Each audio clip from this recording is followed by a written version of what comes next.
Bonjour, c'est Orlane Dupont, thérapeute holistique. J'espère que vous allez bien là où vous êtes. Aujourd'hui, je vais vous partager tout simplement mon expérience et mes premières expériences autour de ce qu'on appelle aujourd'hui le chamanisme contemporain. Alors, dans ma vie professionnelle, j'ai commencé ma vie professionnelle par être journaliste en presse écrite. Et pendant cette période, j'ai senti qu'il se passait des choses en moi, mais que je ne serais pas d'ailleurs d'abord la journaliste que je souhaitais être, c'est-à-dire faire des voyages à l'international, découvrir les cultures, le monde, tel Joseph Kessel ou Alexandra David-Néel. Voilà. Donc, face à cette situation, je me suis dit, bon, qu'est-ce que je peux faire d'autre de ma vie? Et en parallèle à cette question qui était d'ordre professionnel, j'étais très intéressée par tout ce qui est autour de ce qu'on appelle aujourd'hui des thérapies énergétiques, c'est-à-dire tout ce qui est de l'ordre de l'invisible, l'intuition, les messages où on pense à quelqu'un et hop, on a un coup de fil, des choses comme ça. Donc tout ça m'intriguait et je me suis dit, tiens, il se passe quelque chose en moi et autour de moi, mais je ne sais pas comment le trouver. Donc j'ai commencé par suivre des niveaux de Reiki, alors avec un maître qui est à Paris, qui s'appelle Nita Mokanu, que je salue. Donc j'ai commencé par m'initier au Reiki, et puis pour moi en tout cas, et donc ça n'engage que moi, le Reiki ne m'a pas suffi. Donc j'ai décidé d'aller plus loin.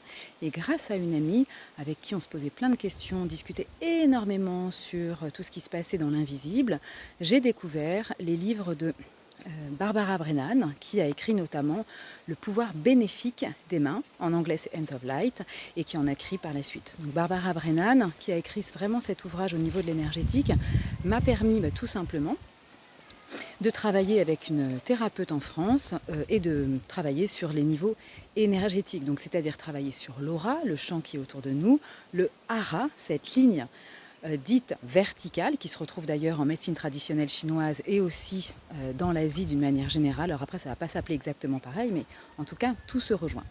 Donc ça, c'est ma première étape. Et puis, de fil en aiguille, j'allais dire, j'ai assisté à une conférence de Patricia White Buffalo, qui était pour la première fois à Paris.